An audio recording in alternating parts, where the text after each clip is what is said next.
Probablemente se estarán preguntando para qué traigo la maleta, ¿no? Es lo que quiero explicarles, que todo hombre lleva consigo una maleta. Todos nosotros. Y el modo en que la desempacamos determinará el tipo de hombre en el que nos convertiremos. Eso es lo que discutiremos enseguida.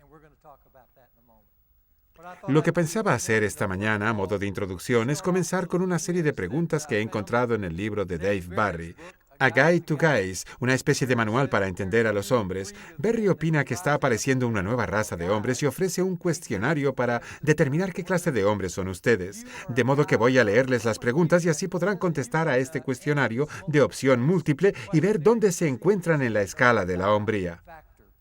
Vamos allá. Primera pregunta. Unos seres extraterrestres de una sociedad muy avanzada visitan la Tierra y usted es el primer humano que se encuentran. Como muestra de amistad intergaláctica, le entregan un pequeño dispositivo muy sofisticado, capaz de curar todas las enfermedades, de proporcionar una fuente infinita de energía limpia, de eliminar el hambre y la pobreza, la opresión y la violencia en toda la faz de la Tierra. Así que usted decide. A. Entregárselo al presidente de la nación. B. Entregárselo al secretario general de Naciones Unidas. C. Desarmarlo.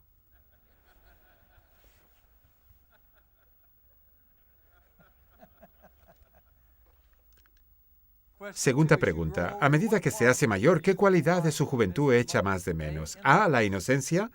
B. El idealismo. C. Los petardos. En su opinión, la mascota ideal es A. Un gato. B. Un perro. C. Un perro que coma gatos. Usted ha estado saliendo con una mujer durante algunos años. Es atractiva, inteligente y le encanta estar con ella. Un domingo por la tarde, los dos están relajados. Usted está viendo un partido en la televisión. Ella lee el periódico. De repente ella se le queda mirando y le dice que piensa que realmente le quiere, pero que ya no puede soportar la incertidumbre de no saber hacia dónde se dirige su relación. Le dice que no le está preguntando si quiere casarse con ella, que solo quiere saber si usted piensa que realmente tienen un futuro juntos. ¿Qué diría usted? A. Que piensa sinceramente que tienen un futuro juntos, pero no quiere precipitarse. B. Que aunque la quiere mucho, no puede decidir de forma honesta que vaya a estar preparado pronto para un compromiso duradero y que no quiere herir sus sentimientos dándole falsas esperanzas. O C. Que no cree que los Jets intenten una jugada arriesgada en vista del número de yardas que tienen que recorrer.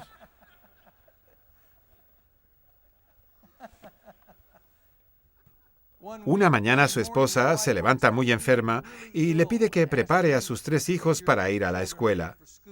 La primera pregunta que le hace es A. ¿Tienen que comer algo? B. ¿Quieres decir que ya van a la escuela? C. Tenemos 3 hijos. ¿Cuándo se debe tirar la ropa interior vieja? A. Cuando ya tiene el color de una ballena muerta.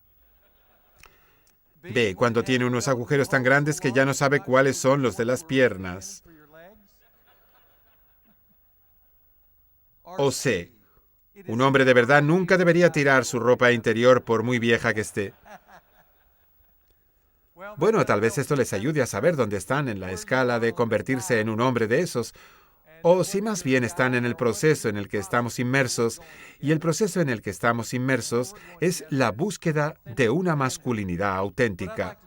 Lo que quiero hacer en primer lugar esta mañana es resumir lo que hemos visto durante las semanas anteriores, porque durante estas últimas semanas hemos explorado la lucha que supone convertirse en un hombre de verdad. Hoy en día esto parece cada vez más difícil de conseguir. Y quiero recordarles algunas de las razones por las que este viaje es tan complicado. Pueden ver en las notas que algunas de estas razones tienen que ver con la sociedad y con sus cambios. Hace unas semanas hablamos de la revolución industrial que tuvo lugar a comienzos del siglo XX. Por primera vez se introdujo de forma generalizada el concepto de paternidad a distancia. El padre ya no trabajaba al lado de casa, sino que tenía que desplazarse del hogar. Trabajaba lejos de casa, en la ciudad en la oficina, en la fábrica. De modo que el modelo masculino natural que se daba cuando el padre y el hijo estaban juntos la mayor parte del día, cuando el hijo veía lo que hacía su padre durante las mejores horas de su jornada, todo eso se perdió por primera vez.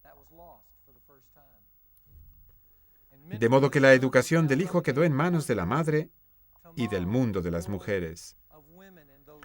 Los lazos sociales y emocionales entre padre e hijo se cortaron. La Segunda Guerra Mundial también tuvo su efecto en la masculinidad, tal como la entendemos. Sí, creó una generación de hombres fuertes, valientes y heroicos, pero al regresar a casa, al volver al trabajo, muchos de ellos no pudieron enfrentarse a sus propias emociones después de lo que habían pasado, y también se creó un enorme distanciamiento emocional en toda una generación de padres e hijos. Hay hombres en esta sala que crecieron con un veterano de la Segunda Guerra Mundial y que aún añoran una conexión emocional con su padre. En parte esto tiene que ver con la revolución de géneros que tuvo lugar en los años 60 y 70 y que en realidad continúa hoy en día.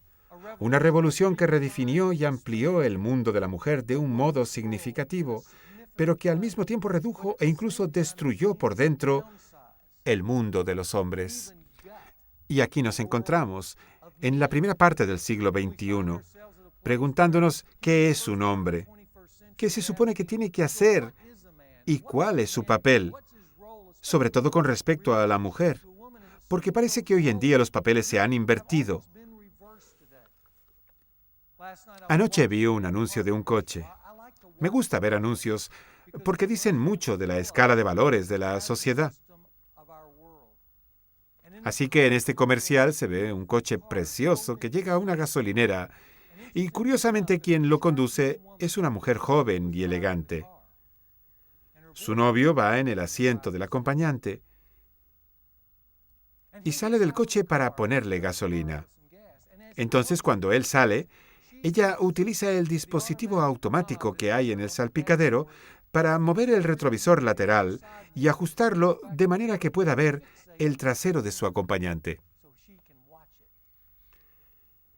Él se dispone a llenar el tanque, pero como por supuesto es totalmente inepto, se ha olvidado la cartera y no tiene dinero. Entonces ella da marcha atrás y le da al botón para bajar la ventanilla. Una vez bajada, le da la tarjeta de crédito para que pueda pagar la gasolina. Y se supone que esto es atractivo. Este anuncio es una pequeña ventana al mundo de la masculinidad de hoy en día, donde un hombre ya no sabe lo que significa ser hombre, donde el guerrero del hombre ha sido anulado, donde reacciona ante el liderazgo de una mujer segura, fuerte y con confianza en sí misma, pero sin él tener ni idea de hacia dónde va. Los medios de comunicación bombardean a diario con este tipo de imágenes a los hombres de la próxima generación. Parte del problema tiene que ver con nuestra mentalidad y cómo nos afecta. Por eso somos como somos ahora. En segundo lugar, otra parte tiene que ver con la dinámica familiar. Todos, ya lo dije la semana pasada, tenemos una historia familiar. Ya les conté la mía la semana pasada. Quizá ustedes hayan estado pensando en su propia dinámica familiar. Puede que hayan crecido con su padre y su madre, o puede que se hayan criado solo con uno de los dos, o que hayan crecido sin padres y los haya educado una tía suya. Puede que los haya criado un abuelo u otro pariente, o el gobierno. Independientemente de cómo haya sido su infancia, habrá influido muchísimo en la clase de hombre que es hoy, en cómo es y en lo que piensa de la vida. Puede que provenga de un hogar feliz, pero que ese hogar feliz no tuviera una dirección clara. Hoy en día hay muchos hogares así, donde los jóvenes crecen junto a unos padres que probablemente están más involucrados que la generación anterior, pero gran parte de su implicación consiste simplemente en estar ahí, en acompañar a sus hijos en acontecimientos deportivos, escolares, pero en lo que se refiere a inculcar cierta dirección, no hacen nada. En una reunión que tuve con un grupo de padres para hablar sobre cómo ayudar a los adolescentes, les pregunté cuántos de ellos iban a los partidos de sus hijos. Y casi todos levantaron la mano. Caramba, qué bien, pensé. ¿Y cuántos de ustedes ayudan a su hijo con las tareas? Y todos levantaron la mano y pensé, ¡qué bien! Entonces les pregunté, algo que considero más importante, ¿cuántos de ustedes han enseñado a su hijo lo que significa ser hombre? Nadie levantó la mano. ¿Cuántos de ustedes les han enseñado cómo relacionarse con una mujer? ¿Cómo antecer sus citas? ¿Cómo deben relacionarse con el sexo opuesto? Nadie levantó la mano. ¿Cuántos de ustedes les han enseñado cuál será su función en el matrimonio y cómo va a funcionar en esa situación íntima con una mujer? Nadie levantó la mano. Lo que eso significa es que en un hogar puede haber mucho amor, pero faltar dirección. Puede que a algunos de ustedes les haya pasado esto y cuando se marcharon de su casa para enfrentarse al mundo real, descubrieron que carecían de ciertas habilidades y esto ha afectado su formación como hombres. Puede que alguno de ustedes haya crecido en un hogar marcado por el favoritismo. Quizá crecieron en un hogar en el que parecía que el hermano mayor o la hermana mayor o el hijo pequeño acaparaba toda la atención y se rebelaban contra todo eso. Se enfadaban, se enfurecían y no sabían cómo afrontarlo. Así que tuvieron que definir su propia vida a esa temprana edad, sin contar con sus hermanas ni hermanos. La definieron en estas condiciones y puede que en cierto sentido siga definida de esta manera. Algunos de ustedes se educaron en hogares en los que había alianzas nefastas. Quizá debido a una ruptura matrimonial, sus madres acabaron casándose con ustedes. Los llevaron a su mundo para que fueran sus principales compañeros. Y eso creó una situación extraña. O puede que pasara lo que les dije la semana pasada, que hubiera tantos roces en casa que usted, como hijo, acabó siendo el mediador entre los padres. Y eso hizo que se convirtiera en lo que no quería, pero de alguna manera se sintió obligado a hacerlo. Alguno de ustedes habrá crecido en un hogar donde había malos tratos, traiciones o abandonos. O puede que simplemente el modelo de masculinidad fuera insuficiente. No es que pasara nada malo en la familia, solo que su padre le legó un modelo de masculinidad deficiente.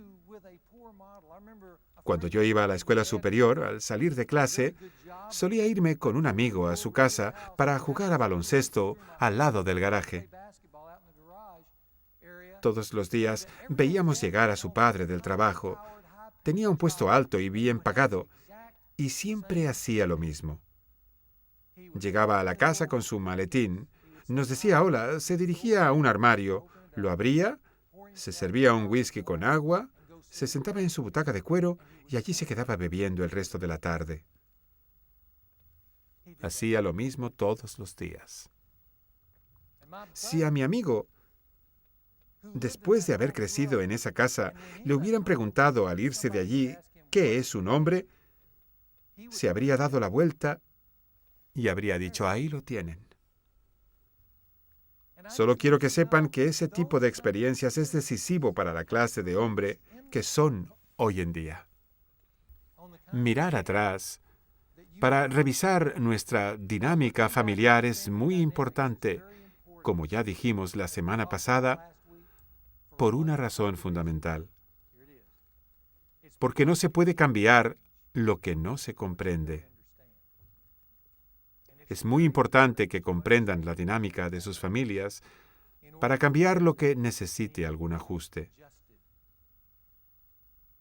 Puede que el problema tenga que ver con la dinámica de la familia o puede que en el fondo esté más relacionada con la figura de su padre. Recuerdo muy bien haber visto una portada de Newsweek cuyo titular decía algo así: Papá es el destino. Papá es el destino.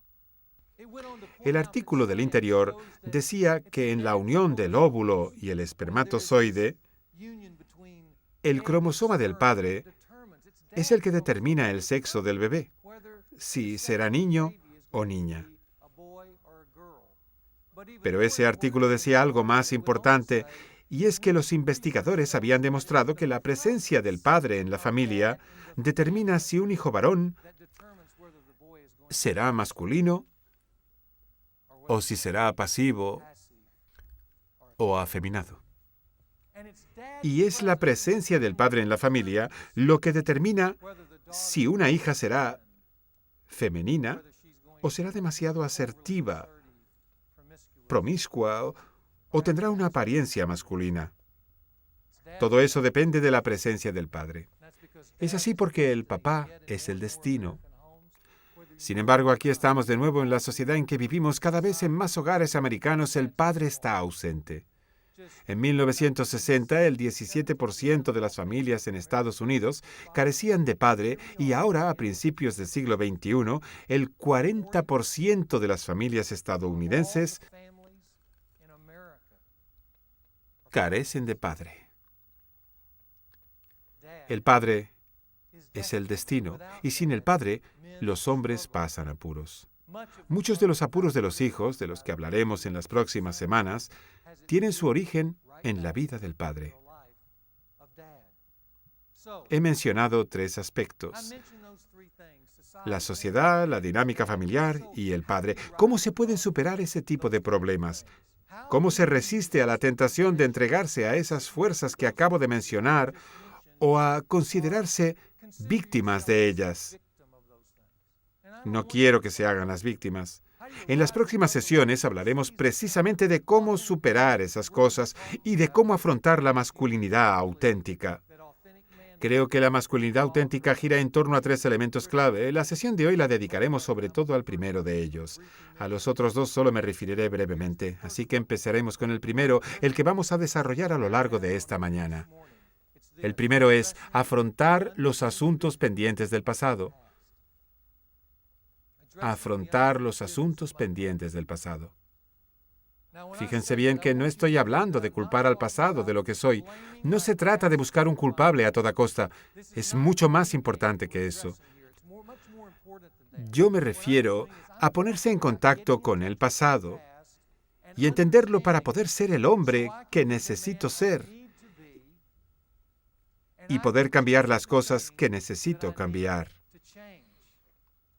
Esto es fundamental para alterar el norte de la vida de un hombre y estabilizar su posición de manera que pueda avanzar con paso firme hasta convertirse en el hombre que necesita ser. Hoy he venido con una maleta y quiero que sepan que todos los hombres, todos, llevan una maleta. Algunas de sus maletas serán grandes como esta. Habrá otros que tengan una maleta de las de fin de semana. Pero todos llevamos una maleta en nuestras vidas. Y la manera en la que deshagamos esa maleta determinará la clase de hombre que vamos a ser. A los asuntos pendientes en esta maleta, porque eso es lo que son, asuntos pendientes, yo los llamo las heridas del hombre. Así que ahora hablaremos sobre qué es una herida. Para empezar, ¿a qué llamamos una herida? Pueden tomar nota de la definición formal.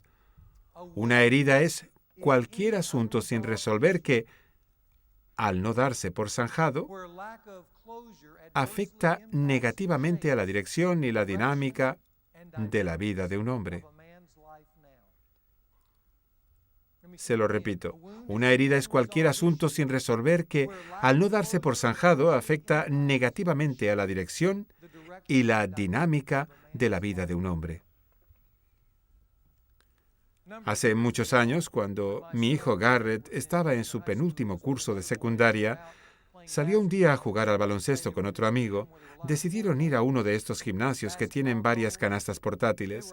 Les pidieron que movieran una de estas canastas. Esa canasta en concreto iba sujeta a un gran tablero metálico, así que la fueron arrastrando por la cancha. Él la arrastraba situado enfrente del tablero y de repente el tablero se soltó de la canasta y cayó al suelo. Mi hijo intentó apartarse, pero el tablero le fue a caer justo en la punta de los dedos del pie derecho. El tablero de baloncesto cayó con tanta fuerza que le arrancó por completo la punta del dedo gordo y del siguiente dedo. Recuerdo que fuimos corriendo a emergencias y cuando el médico le quitó el calcetín, y con él fueron los dedos del pie. Intentaron reconstruirle el pie con sus propios dedos, pero la operación no funcionó y unos meses más tarde tuvieron que amputárselos. Desde ese día, cada mañana, al ponerse los calcetines, se acuerda de un hecho que tuvo lugar hace ahora 10 años. Quedó físicamente afectado a causa de las cicatrices que todavía hoy tiene con esos 2 bultos que ve cada vez que se pone los calcetines. Las heridas físicas dan lugar a cicatrices físicas, pero las heridas más profundas de la vida de un hombre no son las físicas. Es muy importante que retengan esta idea, porque en mi opinión los hombres somos bastante inteligentes.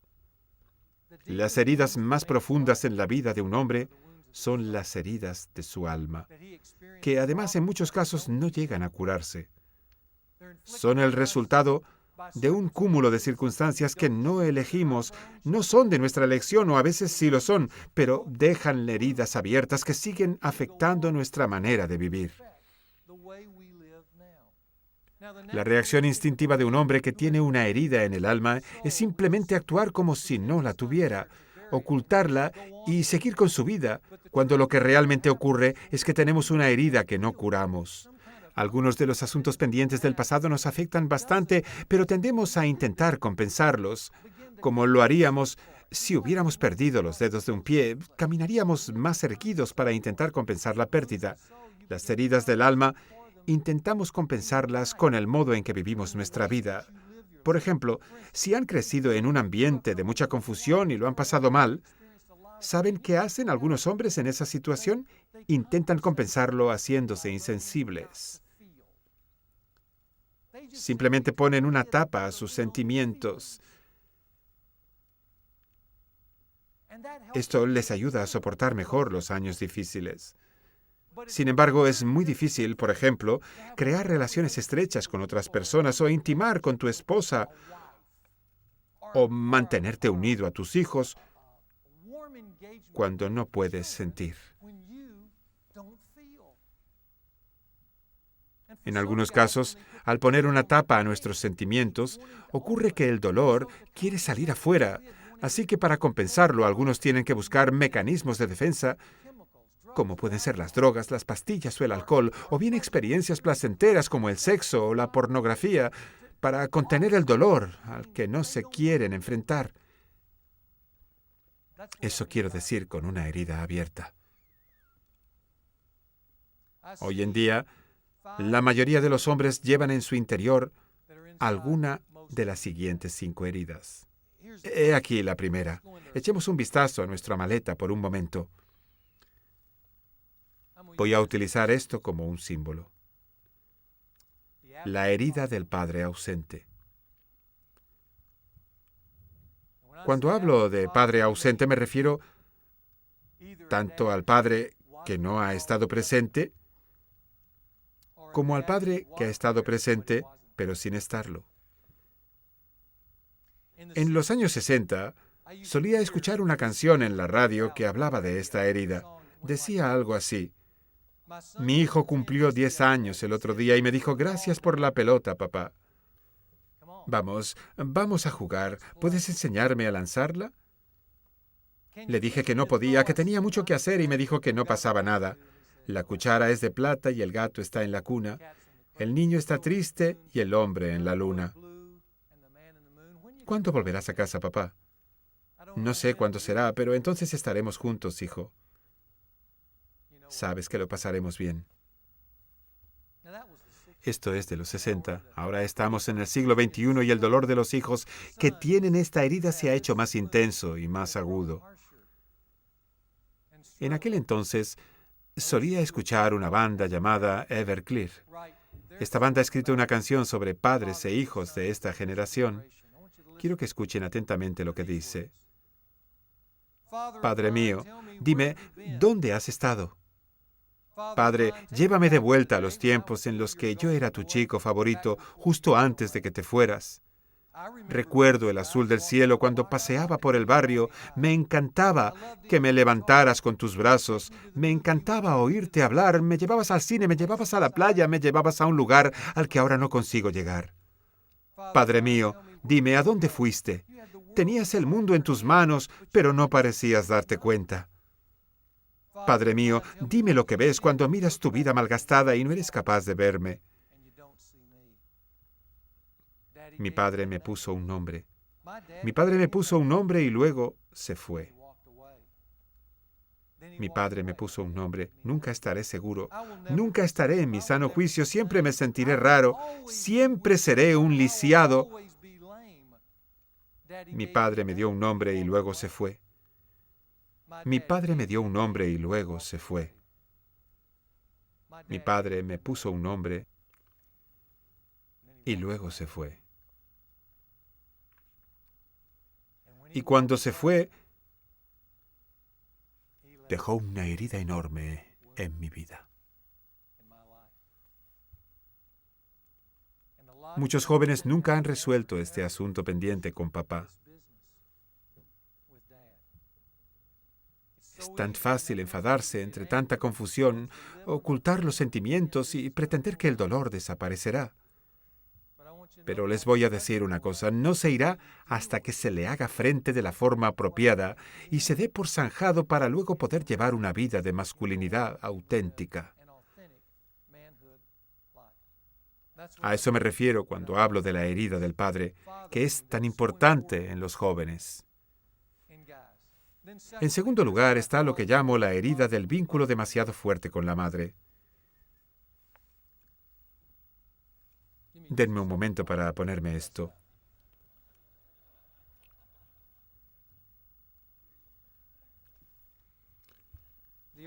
La herida del vínculo demasiado fuerte con la madre. Esto parece ridículo, ¿verdad? Yo solía pensar que era ridículo hasta que vi que muchos jóvenes tienen este aspecto. No saben que tienen este aspecto, pero lo tienen. Normalmente tienes esta herida cuando tu madre, por el motivo que sea, ha invertido demasiado contigo. Ella no quería hacerte daño, no era su intención. En muchas ocasiones excedía porque quería compensar la ausencia del padre.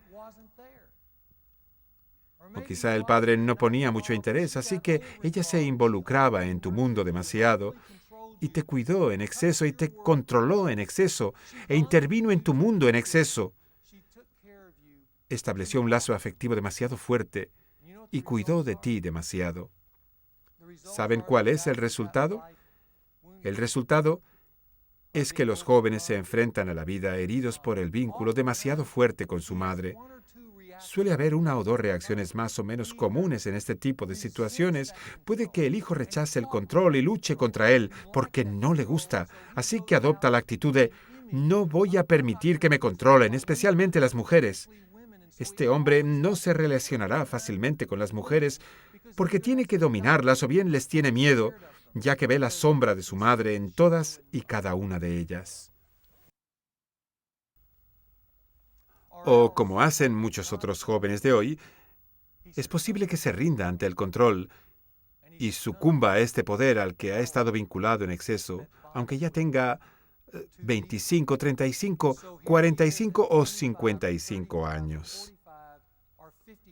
Veo constantemente hombres en esta situación cuyas madres, donde quiera que estén y de cualquier manera, siguen dictando las normas, controlando las emociones y entrometiéndose en su familia. Mamá llama a un hombre de negocios de 40 años que se llama Tommy y le dice, Tommy, tú y tu familia están viniendo a cenar a casa, ¿no?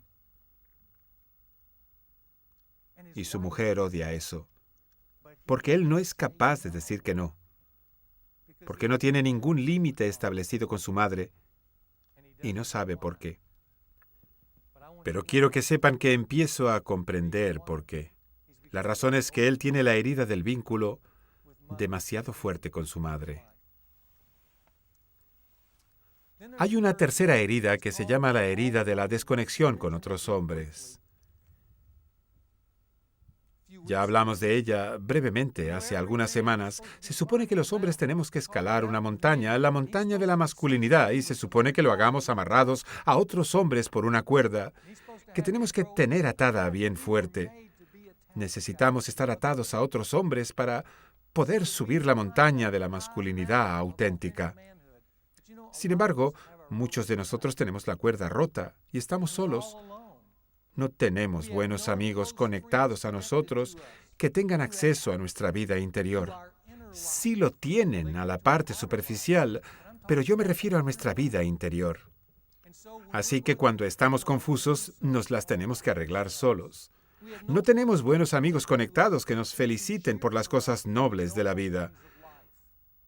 Las cosas que nos gustaría contarle a alguien, como que hemos sido capaces de resistir la tentación de ese viaje de negocios con esa otra socia, o que hemos preparado una velada romántica con nuestra esposa, o de qué manera hemos invertido en nuestros hijos e hijas. Necesitamos que otros hombres nos feliciten y animen y poder contarles este tipo de cosas, pero no tenemos a nadie para hablar de ellas.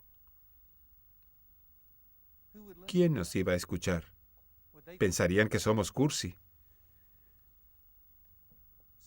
No tenemos ningún apoyo porque no estamos conectados, sobre todo para las cosas importantes y nobles. No tenemos buenos amigos que estén conectados a nosotros para lo verdaderamente importante, y esta es una perspectiva de la vida más amplia y más apropiada que tenemos que asumir urgentemente. Si no, nos quedaremos en un agujero sin salida. ¿Cuántas veces han participado en una conversación de hombres en la que se habla del bueno de Pedro o de Martínez y se habla de los gigantescos y obvios puntos débiles de su vida, pero nadie se lo dice a ellos? En realidad se convierte en una conversación sin importancia de un grupo sobre la vida de otro, mientras éste continúa cometiendo los mismos errores una y otra vez. Todos lo saben, pero nadie lo saca de ese círculo vicioso. Porque él no se da cuenta. Porque no está conectado, de manera que otros hombres puedan hablarle al respecto. A eso me refiero cuando hablo de la herida de la soledad. Saben, en la vida moderna hay cosas que se necesitan desesperadamente. Y creo que ha sido una coincidencia fantástica que Bill mencionara hoy, antes de que yo subiera aquí, la importancia de que los hombres con cierta experiencia entablen amistad con otros más jóvenes. Hombres maduros que se relacionen con hombres más jóvenes para animarlos y aconsejarlos. Pero hoy en día eso se ha perdido. Hoy en día no hay hombres maduros que animen y apoyen a los jóvenes. Toda esa corriente de energía se ha cortado. Sin embargo, no saben ustedes, los hombres maduros, lo que significa para un joven que se les acerquen y sin que éste se lo espere, les pongan la mano sobre el hombro y les digan: te he visto y sabes, eres bueno. Creo que eres muy bueno. Esto le cambia la vida a cualquier joven, tan solo unas palabras pronunciadas por un veterano, pero no hemos podido conservar esa conexión. El cable se ha desconectado y se ha cortado. Y ¿saben una cosa? Todos perdemos, los jóvenes y los mayores. Los jóvenes pierden la sabiduría de la experiencia y el apoyo y el ánimo que los hace subir más arriba y seguir escalando. Los hombres mayores pierden la energía y el empeño que puede introducir en sus vidas el hecho de apoyar a un hombre joven. Porque estamos conectados precisamente para eso. De manera que con esta herida de la soledad, todos perdemos. Tienen que ser conscientes de que debemos estar conectados. Así que ya hablaremos sobre cómo conectarnos. La siguiente herida es la falta de una visión de la masculinidad. Se produce cuando no se tiene una perspectiva de lo que se quiere ser y de lo que se busca. En lugar de tener binoculares para mirar el horizonte y obtener una vista panorámica de la vida, lo que se tiene es un campo visual muy limitado, en el que solo se puede ver que no hay nadie para ayudarnos en el camino. Así que lo que hacen muchos hombres es vivir el presente. Esa es la visión. Es miércoles. ¿Cuál es su visión? Es miércoles, vamos. ¿Cuál es su visión? ¿Y el jueves? ¿Y el fin de semana? ¿Todavía no se lo han planteado? Aún faltan unos días. Así es como el mundo ha llegado a ser lo que es hoy, en el siglo XXI, y nos brinda la misma visión limitada y desvirtuada de la masculinidad del siglo pasado. Más tarde desarrollaremos esto, pero ahora tomen nota de una visión convencional de la masculinidad. Más adelante desarrollaremos este tema, pero fíjense en la siguiente visión convencional de la masculinidad. Le dice al joven, cuando deja la escuela secundaria y sale al mundo laboral o ingresa en la universidad, le dice al joven, escucha, ponte la cara de guerrero, póntela. Ponte la máscara y cíñete bien fuerte la armadura. Ponte la cara de guerrero. Sal ahí fuera y ponte a trabajar duro, pero trabajar de verdad. Probablemente eso le hará daño, a él y a su familia también. Pero si trabaja realmente duro, al final obtendrá su recompensa, tendrá lo que quiere y no necesitará a nadie. Lo conseguirá, conseguirá la cumbre de la montaña.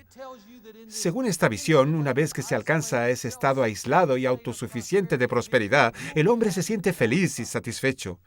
Y así, generación tras generación, los jóvenes se lanzan a la aventura con la cara de guerrero, al tiempo que repiten, esto es lo que voy a hacer, voy a llegar a la cima.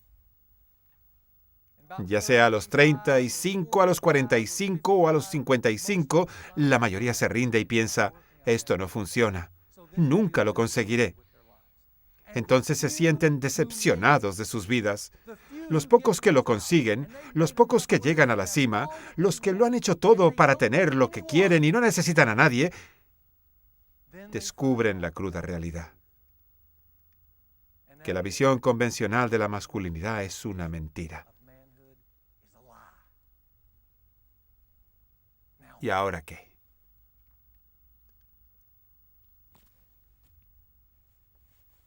Se nos abre una herida profunda por no tener una visión de la masculinidad para toda la vida que nos conduzca hacia una masculinidad noble. Por último, me gustaría mencionar la última herida, la que yo llamo la herida del corazón. Puede que mientras les hablaba sobre las 4 primeras heridas, alguno de ustedes haya pensado, lamento que algunos hombres se sientan así, pero yo no tengo esa herida. Pero esta última herida la tiene todo el mundo.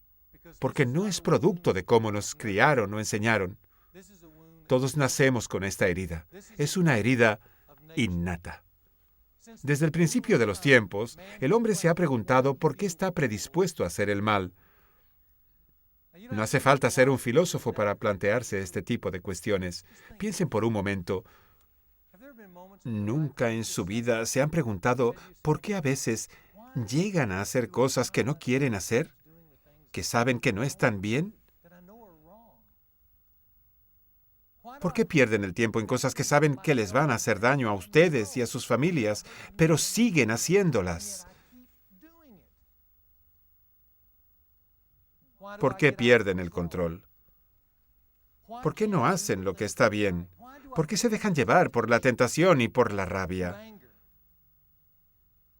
¿Por qué no son lo suficientemente fuertes como para hacer lo correcto y lo que saben que es bueno para todos? ¿Se han hecho estas preguntas alguna vez? Seguro que sí, porque todos hemos experimentado esta herida en particular. He aquí la respuesta a esas preguntas. Todos tenemos una herida en el alma y en el espíritu que nadie puede curar. Desgraciadamente es parte de nosotros. Esta herida requiere una reflexión más profunda, así que a lo largo del año abordaremos esta cuestión. Pero quiero dejarles algo claro. Van a salir de aquí con este problema. Y a menos que aprendan cómo solucionarlo, Este problema continuará debilitando su hombría y sus intentos de alcanzar la masculinidad auténtica. Así es como actúa esta herida. De manera que ya tenemos la maleta llena. Unos con la herida del padre, otros con la herida del vínculo demasiado fuerte con la madre. Algunos simplemente están solos y otros no podemos ver. Pero todos tenemos un corazón herido, que forma parte del equipaje que hemos traído hasta aquí. No obstante, la manera en la que un hombre se enfrenta a estos asuntos pendientes determina la clase de hombre que acabará siendo. Por tanto, para alcanzar la masculinidad auténtica, lo primero que hay que hacer es enfrentarse a los asuntos pendientes del pasado. Tengan esto muy presente porque quiero ser totalmente sincero. A partir de la semana que viene se sentirán como si hubieran emprendido el descenso de un río en balsa, como cuando uno se va a hacer rafting con algún grupo organizado y se lo pasa en grande navegando por el río y de repente el guía dice que se preparen porque se aproximan los rápidos. Eso es lo que haremos nosotros la semana que viene. Comenzaremos a bajar por los rápidos de la masculinidad para ocuparnos de los asuntos pendientes del pasado y eso es lo que vamos a hacer juntos durante este descenso. Nos ocuparemos de los asuntos pendientes. En segundo lugar, recordarán que he dicho que había 3 cosas y solo he mencionado brevemente las 2 últimas. Hemos dicho que lo primero para alcanzar la masculinidad auténtica es enfrentarse a los asuntos pendientes. Lo segundo es establecer una visión clara y convincente de la masculinidad que contemple todos los puntos que hemos mencionado. Después comenzaremos a forjar una visión que creo que es claramente superior a la visión convencional de la masculinidad de la que acabo de hablarles. Y creo que les va a encantar esta visión porque ya he visto a muchos hombres que al oír lo que significa esa perspectiva, se han puesto de pie y han dicho, ese es el tipo de hombre que quiero ser. Entonces, se han visto rodeados por un grupo de compañeros y han pensado, lo conseguiremos, nos conectaremos y lo conseguiremos. Pero de esto en concreto ya hablaremos al llegar a ese punto. Por último, han de ser conscientes de que la masculinidad auténtica consiste en la creación de un plan de vida factible y de gran impacto. Ese plan ya lo tienen en sus manos. Se lo di y ahora tienen que empezar a echarle un vistazo y a leerlo detenidamente. Sobre todo la primera parte, porque la primera parte, como pueden ver, se titula Mirando hacia atrás. Así que me gustaría que empezaran a responder a las preguntas. Esa tarea es para de aquí a 2 meses, pero deberían hacerse esas preguntas ya y pensar en sus vidas y en su relación con esas cuestiones. Pero es más importante todavía lo que se les pide en esa misma hoja, en esa primera parte titulada Mirando hacia atrás. Se les pide que escriban objetivos concretos que van a establecer ustedes mismos. La forma en la que presenten su plan personal va a determinar en parte la clase de hombre auténtico y noble en el que se van a convertir. Yo lo llamo el segundo paso de la masculinidad auténtica, desempacar la maleta. Nos vemos la semana que viene.